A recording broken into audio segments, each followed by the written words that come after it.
Hi, ഞാൻ doctor Juhi Das, doctor ഡയറ്റിലെ medical ഓഫീസറാണ്.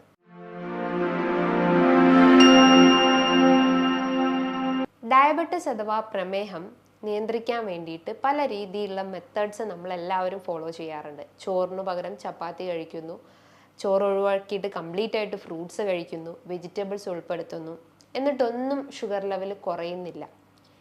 എന്നാൽ ഇന്നത്തെ വീഡിയോയിലൂടെ നമുക്ക് ഷുഗർ എങ്ങനെ പൂർണ്ണമായിട്ടും കുറയ്ക്കാം, അല്ലെങ്കിൽ മരുന്നില്ലാത്ത ഒരു ബ്ലഡ് ഷുഗർ എങ്ങനെ നമുക്ക് മെയിൻറ്റെയിൻ ചെയ്യാമെന്ന് ഇന്നത്തെ വീഡിയോയിലൂടെ നമുക്കൊന്ന് ഡിസ്കസ് ചെയ്യാം. ഡയബറ്റിസ് എന്ന് പറയുമ്പോൾ ഒരു ലൈഫ് സ്റ്റൈൽ ഡിസോർഡർ ആണ്. അതായത് നമ്മുടെ ലൈഫ് സ്റ്റൈൽ ചേഞ്ചസ് കൊണ്ട് വന്നിട്ടുള്ളൊരു ബുദ്ധിമുട്ട് തന്നെയാണ്. നമ്മൾ കൂടുതൽ കലോറി ഭക്ഷണങ്ങൾ കഴിക്കുന്നു, കൂടുതൽ ഫാറ്റ് ഏറിയിട്ടുള്ള ഭക്ഷണങ്ങൾ കഴിക്കുന്നു, ഫൈബറിൻ്റെ ഇൻടേക്ക് കുറഞ്ഞു, പ്രോട്ടീൻ്റെ ഇൻടേക്ക് കുറഞ്ഞു. പകരം ഇത്തരം ഹൈ കലോറീസ് ആണ് നമ്മുടെ ബോഡിയിലേക്ക് ഡെയിലി എൻ്റർ ചെയ്യുന്നത്.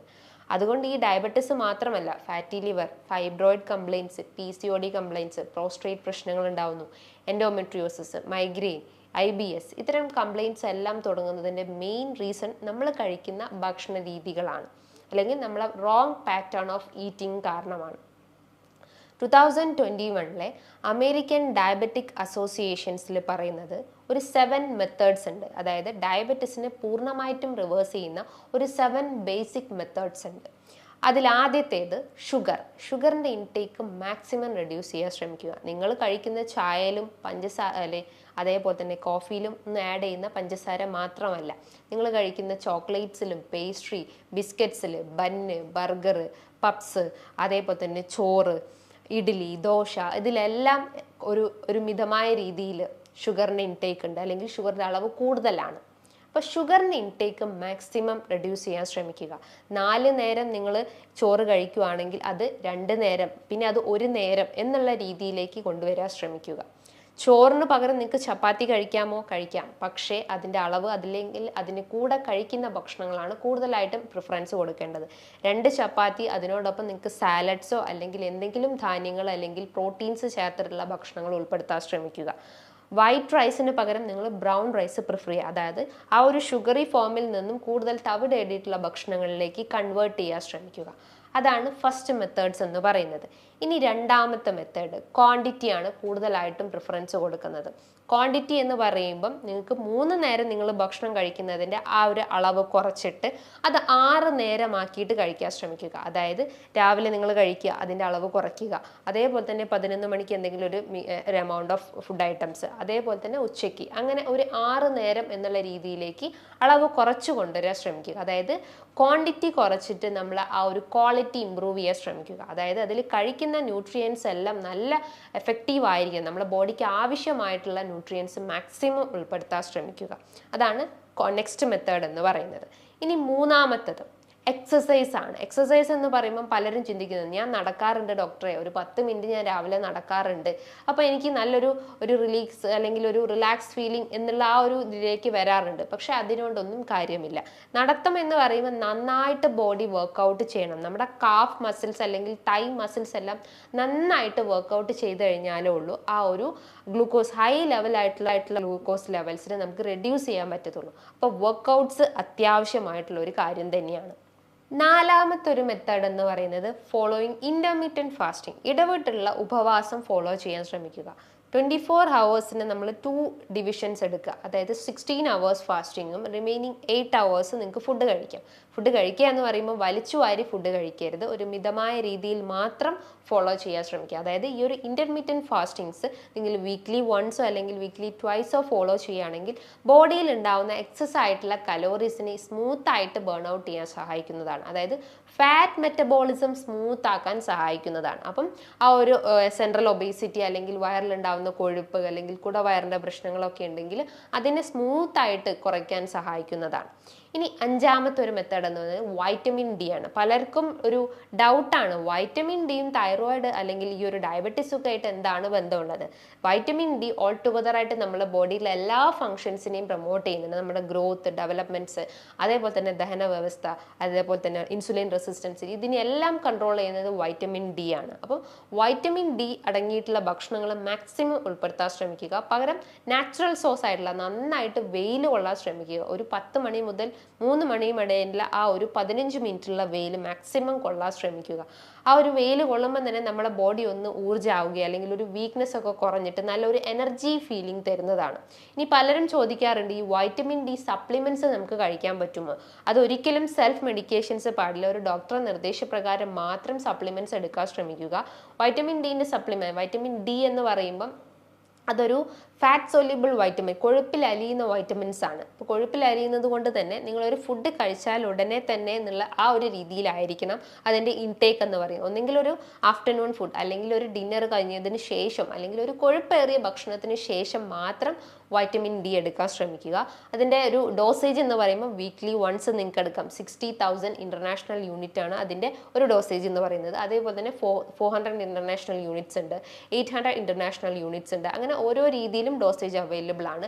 കുട്ടികൾക്കാണെങ്കിൽ 400 ഇന്റർനാഷണൽ യൂണിറ്റ്സ്, കുറച്ച് ഏജ്ഡ് ആയിട്ടുള്ള ആളുകൾക്കാണെങ്കിൽ 60K വീക്ക്ലി വൺസ് എന്നുള്ള രീതിയിലും ആ ഒരു വൈറ്റമിൻ ഡി സപ്ലിമെന്റ്സ് എടുക്കാവുന്നതാണ്. ഞാൻ അണ്ടർലൈൻ ചെയ്ത് പറയാണ്, ഒരു ഡോക്ടർ നിർദ്ദേശപ്രകാരം മാത്രമേ നിങ്ങൾക്ക് ഇത്തരം സപ്ലിമെന്റ്സ്, വൈറ്റമിൻ ഡി എന്നുള്ള ഏതൊരു സപ്ലിമെന്റ്സ് ആയാലും അണ്ടർ എ ഡോക്ടർ പ്രിസ്ക്രിപ്ഷൻ മാത്രം നിങ്ങൾ സപ്ലിമെന്റ്സ് എടുക്കാൻ ശ്രമിക്കുക.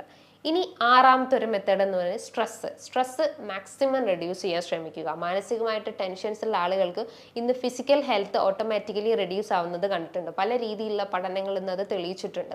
അതായത് നമ്മളെ മെന്റൽ ഹെൽത്ത് സ്മൂത്ത് അല്ലെങ്കിൽ ഓട്ടോമാറ്റിക്കലി നമ്മുടെ ദഹന വ്യവസ്ഥ ഡാമേജ് ആവുന്നു, നമുക്ക് മൈഗ്രെയിൻ കംപ്ലയിൻസ് ഉണ്ടാവുന്നു, തൈറോയിഡ് കംപ്ലയിൻസ് ഉണ്ടാവുന്നു, PCOD, എൻഡോമെട്രിയോസിസ്, അഡെനോമയോസിസ്, ഓൾ ടുഗദർ ആയിട്ടുള്ള നമ്മളെ എല്ലാ ബോഡി ഫങ്ഷൻസും ലോ ആയിക്കൊണ്ടിരിക്കുന്നു. അപ്പോൾ സ്ട്രെസ് ലെവൽ കുറയ്ക്കുക, പകരം മെന്റൽ ഹെൽത്ത് സ്മൂത്ത് ആക്കുന്ന രീതിയിലുള്ള കാര്യങ്ങൾ ഉൾപ്പെടുത്താൻ ശ്രമിക്കുക. ഇനി ഏഴാമത്തെ ഒരു മെത്തേഡ് എന്ന് പറയുന്നത് സ്ലീപ്പാണ്. ഉറക്കം എല്ലാത്തിൻ്റെയും അടിസ്ഥാനമാണ്. നമ്മൾ ഒരു 6 മണിക്കൂർ മുതൽ 7 മണിക്കൂർ കൃത്യമായിട്ട് ഉറങ്ങണം. ആ ഒരു ഉറക്കം നമുക്ക് എല്ലാ ബോഡിയിൽ ഉണ്ടാകുന്ന ഫിസിയോളജിക്കൽ ആക്ടിവിറ്റീസ് കൺട്രോൾ ചെയ്യാനാണ്. അപ്പോൾ ആ ഒരു ആക്ടിവിറ്റീസിനെ സ്മൂത്ത് ആക്കണമെങ്കിൽ നിങ്ങൾക്ക് ഒരു ഡീപ്പ് സ്ലീപ്പ് കൃത്യമായിട്ട് മെയിൻറ്റെയിൻ ചെയ്യാൻ ശ്രമിക്കുക. ബോഡിയിലെ മെലാറ്റോണിൻ കൃത്യമായിട്ട് പ്രവർത്തിച്ചാലേ ഉള്ളൂ കൃത്യമായിട്ടുള്ള ഒരു ഡീപ്പ് സ്ലീപ്പ് കിട്ടുള്ളൂ. അപ്പോൾ അതിന് നിങ്ങൾക്ക് എന്തെങ്കിലും ഒരു ബ്രീത്തിങ് എക്സസൈസ് ചെയ്യാവുന്നതാണ്, അല്ലെങ്കിൽ മെഡിറ്റേഷൻസ് ചെയ്യാവുന്നതാണ് ഉറങ്ങുന്നതിൻ്റെ മുൻപായിട്ട്. അങ്ങനെ എന്തെങ്കിലും ഒരു മെത്തേഡ് ഫോളോ ചെയ്ത് കഴിഞ്ഞാൽ നമുക്കൊരു ഡീപ്പ് ഒരു നീറ്റ് സ്ലീപ്പ് നമുക്ക് കിട്ടുന്നതാണ്. ഈ ഒരു 7 മെത്തേഡ്സ് നിങ്ങളുടെ ലൈഫിൽ നിങ്ങളൊന്ന് ഫോളോ ചെയ്ത് നോക്കിയേ. കാലങ്ങളായിട്ട് നമ്മൾ മെഡിസിൻസ് എടുക്കുന്ന ആ ഒരു ഡയബറ്റിസ് പേഷ്യൻസിന് ഇതൊരു റിലീഫ് ആയിരിക്കാം. അതായത് ഈ ഒരു മെത്തേഡ്സ് ഫോളോ ചെയ്ത് കഴിഞ്ഞാൽ നമ്മളെ ബോഡി തന്നെ ഒരു സ്ട്രോങ് മെത്തേഡ്സിൽ, അല്ലെങ്കിൽ സ്ട്രോങ് എന്നുള്ള രീതിയിലേക്ക് വരുന്നതാണ്. ആ ഒരു വീക്ക് സിസ്റ്റം പോയിട്ട് ബോഡി തന്നെ ഒരു ആക്റ്റീവ് ഫോമിൽ, ഇനാക്റ്റീവിൽ നിന്നും ഒരു ആക്റ്റീവ് ഫോമിലേക്ക് നമുക്ക് കൊണ്ടുവരാൻ പറ്റുന്നതാണ്. കാരണം ഒരുവിധം ടോക്സിൻസ് എല്ലാം ആ ഒരു പ്രക്രിയയിലൂടെ, അതായത് ഇന്റർമീഡിയറ്റ് ഫാസ്റ്റിങ്സ്, അല്ലെങ്കിൽ ഡീപ്പ് സ്ലീപ്പ്, ഹൈഡ്രേഷൻസ്, ഈ ഒരു പ്രക്രിയയിലൂടെ എല്ലാം നമ്മളെ ബോഡിയിൽ ഉണ്ടാവുന്ന ഒരു ബാഡ് ടോക്സിൻസിനെ റിമൂവ് ചെയ്യാൻ സഹായിക്കുന്നതാണ്. അതുപോലെ തന്നെ ഡോക്ടറെ ഡയറ്റിൽ ഒരു ഡോക്ടർ നിർദ്ദേശപ്രകാരം ഒരു ഡയറ്റീഷ്യന്റെ സഹായത്തോടു കൂടി തന്നെ കുറച്ച് മാസങ്ങൾ കൊണ്ട് തന്നെ നിങ്ങൾക്ക് 4 to 12 kg കുറയ്ക്കാൻ പറ്റുന്നതാണ്. ഇതിന് കൃത്യമായിട്ടുള്ള ഗൈഡൻസ് നിങ്ങൾക്ക് ഡയറ്റീഷ്യൻ പറഞ്ഞു തരുന്നതാണ്. അതായത് എന്തൊക്കെ ഫുഡ് കഴിക്കണം, അവോയ്ഡ് ചെയ്യേണ്ട ഫുഡ് ഐറ്റംസ് എന്തൊക്കെയാണെന്ന് ഡേ നൈറ്റ് നിങ്ങൾക്ക് കൃത്യമായിട്ടുള്ള ഗൈഡൻസ് തരുന്നതാണ്. ഈ ഒരു ഡോക്ടർ ഡയറ്റിൽ ജോയിൻ ചെയ്യാൻ വേണ്ടിയിട്ട് താഴെ കാണുന്ന നമ്പറിൽ ബന്ധപ്പെടുക. ഇനി ഒരു ഡയബറ്റിസ് രോഗി ഫോളോ ചെയ്യേണ്ട ഒരു ഡയബറ്റിക് പ്ലേറ്റ് ഉണ്ട്. ഡയബറ്റിക് പ്ലേറ്റ് എന്ന് പറയുമ്പോൾ നമ്മൾ ഫുഡ് കഴിക്കുന്ന പ്ലേറ്റിനെ 4 ആക്കി തിരിക്കുക. അതായത് 25, 25, 25 എന്നുള്ള രീതിയിലാക്കി തിരിക്കുക. അതായത് ഒരു 25% നിങ്ങളെ ചോറിൻ്റെ അളവാണ്. ചോറ് എന്ന് പറയുമ്പോൾ എന്താണ്, വൈറ്റ് റൈസ് മാക്സിമം കട്ട് ചെയ്യാൻ ശ്രമിക്കുക, പകരം ബ്രൗൺ റൈസ് പ്രിഫർ ചെയ്യാൻ ശ്രമിക്കുക. തവിടുള്ള ഭക്ഷണങ്ങൾ, അതായത് മട്ടയരിയോ ചാമയരിയോ അല്ലെങ്കിൽ എന്തെങ്കിലും റാഗിയോ, അങ്ങനെ എന്തെങ്കിലും ഒരു തവിടുള്ള, അതായത് unpolished form of food items prefer ചെയ്യാൻ ശ്രമിക്കുക. നമ്മൾ റാഗി കഴിക്കുകയാണെങ്കിൽ പലർക്കും ഉള്ളൊരു ഡൗട്ടാണ്, അത് നമുക്ക് പാലിലാക്കി കുറുക്കി കഴിക്കാം, എന്നാൽ പിന്നെ പ്രശ്നങ്ങളൊന്നുമില്ല, ഷുഗർ റെഡ്യൂസ് ആവും. അങ്ങനെ ചെയ്യുമ്പോഴാണ് അത് എഗെയിൻ നമ്മളെ ബോഡിയിൽ ഷുഗർ ലെവൽ സ്പൈക്ക് ആവുകയും ഡയബറ്റിസ്, ഫാറ്റി ലിവർ കംപ്ലയിൻസ് എല്ലാം തുടങ്ങുന്നത്. അപ്പോൾ റാഗി നിങ്ങൾ കഴിക്കുകയാണെങ്കിൽ തന്നെ നിങ്ങൾ ഒന്നെങ്കിൽ അതൊരു ദോശ മിക്സ് ചെയ്തിട്ട് കഴിക്കാവുന്നതാണ്, അല്ലെങ്കിൽ പുട്ട് രൂപത്തിലാക്കിയിട്ടും കഴിക്കാവുന്നതാണ്. അത് നമ്മൾ പാലിലോ അല്ലെങ്കിൽ ജസ്റ്റ് ഒരു കുറുക്ക് രൂപത്തിൽ കഴിക്കുമ്പോഴാണ് ഇത്തരം കംപ്ലയിൻസ് തുടങ്ങുന്നത്. എന്നാൽ കുട്ടികൾക്ക് നിങ്ങൾക്ക് ആ ഒരു ഫോമിൽ കൊടുക്കാം, പക്ഷേ ഏജ്ഡ് ആയിട്ടുള്ള ആളുകൾക്ക് ആ ഒരു മെത്തേഡ്സ് അത്ര നല്ലതല്ല. അതേപോലെ തന്നെ ഓട്സ് നിങ്ങൾക്ക് പ്രിഫർ ചെയ്യാവുന്നതാണ്. ഓട്സ് എന്ന് പറയുമ്പോൾ നിങ്ങൾ ഇന്ന് കടയിൽ നിന്ന് മേടിക്കുന്ന ഇൻസ്റ്റന്റ് ഓട്സ് അല്ല, സ്റ്റീൽ കട്ട് ഓട്സ് പ്രിഫർ ചെയ്യാവുന്നതാണ്. സ്റ്റീൽ കട്ട് ഓട്സ് എന്ന് പറയുമ്പോൾ അതൊരു അൺപോളിഷ്ഡ് ഫോം ഓഫ് കാർബോഹൈഡ്രേറ്റ്സ് ആണ്. അതായത് അതിൻ്റെ ധാന്യങ്ങളും അതിൻ്റെ ആ ഒരു കോട്ടിങ്സ് എല്ലാം ഒഴിവാക്കാത്ത രീതിയിൽ ആ ഒരു ഫുള്ളി എക്സിസ്റ്റ് ചെയ്യുന്ന ആ ഒരു ഓട്സ് ആണ് കൂടുതൽ പ്രിഫർ ചെയ്യേണ്ടത്. ഓട്സ് ഈ പറഞ്ഞ പോലെ തന്നെ നിങ്ങൾ ഒരിക്കലും ഒരു വെള്ളത്തിലോ അല്ലെങ്കിൽ ജസ്റ്റ് ഒന്ന് പാലിലോ മിക്സ് ആക്കി കഴിക്കരുത്. കഴിക്കുകയാണെങ്കിൽ തന്നെ നിങ്ങൾ അതൊരു ഓംലെറ്റ് ആക്കിയിട്ടോ അല്ലെങ്കിൽ ജസ്റ്റ് എന്തെങ്കിലും ഒരു സാലഡ്സിലൊക്കെ ഒന്ന് ആഡ് ചെയ്തിട്ട് ആ ഒരു ഫോം ഓഫ് ഈറ്റിംഗ് ആണ് കുറച്ചുകൂടി ബെറ്റർ ആയിട്ടുള്ള ഒരു കാര്യം. അപ്പോൾ ആ ഒരു ഡയബറ്റിക് പ്ലേറ്റ്സിൽ ഈ ഒരു മെത്തേഡ്സ് ആദ്യം ഉൾപ്പെടുത്തുക. അതായത് 25% മാക്സിമം ഗ്രെയിൻസ്, അതായത് തവിടോട് കൂടിയിട്ടുള്ള ഭക്ഷണങ്ങൾ ഉൾപ്പെടുത്താൻ ശ്രമിക്കുക. ഇനി വരുന്ന 25%ൻ്റെ അകത്ത് നിങ്ങൾ ഫ്രൂട്ട്സ് ഉൾപ്പെടുത്തുക. അതായത് ഫ്രൂട്ട്സ് എന്ന് പറയുമ്പോൾ especially kiwi, orange, cherry, berries, banana ഇതൊക്കെയാണ് മെയിനായിട്ട്, അല്ലെങ്കിൽ ഗോവ, ഇതൊക്കെ ധാരാളം മാക്സിമം നിങ്ങൾ ഭക്ഷണത്തിൽ ഉൾപ്പെടുത്താൻ ശ്രമിക്കുക. ഇതിലൊക്കെ ധാരാളം മൈക്രോ ന്യൂട്രിയൻസ് ഉണ്ട്, വൈറ്റമിൻ സി അടങ്ങിയിട്ടുണ്ട്, ആൻറ്റി ഓക്സിഡൻറ്റ് പ്രോപ്പർട്ടി ഉണ്ട്. അപ്പോൾ ഇത് മാക്സിമം നിങ്ങളെ ഭക്ഷണത്തിൽ ഉൾപ്പെടുത്താൻ ശ്രമിക്കുക. ഇനി വരുന്ന 25%ൽ വെജിറ്റബിൾസ് ആണ്. വെജിറ്റബിൾസ് എന്ന് പറയുമ്പോൾ ക്രൂസിഫറസ് വെജിറ്റബിൾസ്, ലീഫി വെജിറ്റബിൾസ് ഉൾപ്പെടുത്താവുന്നതാണ്. അതേപോലെ തന്നെ ആൻറ്റി ഓക്സിഡൻസ് റിച്ച് ആയിട്ടുള്ള ഇഞ്ചി, വെളുത്തുള്ളി, കുരുമുളക്, കറുവാപ്പട്ട ഇതൊക്കെ ധാരാളം മാക്സിമം നിങ്ങളെ ഭക്ഷണത്തിൽ ഉൾപ്പെടുത്താവുന്നതാണ്. വെജിറ്റബിൾസ് ആണെങ്കിൽ നിങ്ങൾക്ക് അത് സാലഡ്സ് ആക്കി കഴിക്കാവുന്നതാണ്. കുക്കുംബർ, ക്യാരറ്റ്, ഒനിയൻ അല്ലെങ്കിൽ ടൊമാറ്റോ ഒക്കെ വെച്ചിട്ട് നന്നായിട്ട് സാലഡ്സ് ആക്കി കഴിക്കാവുന്നതാണ്. കാരണം ടൊമാറ്റോയിലൊക്കെ ധാരാളം ആൻറ്റി ഓക്സിഡൻസ് അടങ്ങിയിട്ടുണ്ട്. ലൈക്കോപ്പിൻ പ്രോപ്പർട്ടി ഉള്ളത് കൊണ്ട് തന്നെ ഹൃദയത്തിൻ്റെ ആരോഗ്യം മെച്ചപ്പെടുത്തുന്നതാണ്, ഹൃദയത്തിലേക്കുള്ള ആ ഒരു ബ്ലഡ് ഫ്ലോ സ്മൂത്ത് ആക്കാൻ സഹായിക്കുന്നതാണ്. അപ്പോൾ സാലഡ്സ് ഫോമിൽ നിങ്ങൾക്ക് വെജിറ്റബിൾസും ഫ്രൂട്ട്സും പ്രിഫർ ചെയ്യാവുന്നതാണ്. ഇനി വരുന്ന 25% ഫൈബേഴ്സ് ആണ്. ഫൈബേഴ്സ് എന്ന് പറയുമ്പോൾ ഈ ഫ്രൂട്ട്സിലും വെജിറ്റബിൾസിലും കാണപ്പെടുന്നത് തന്നെ.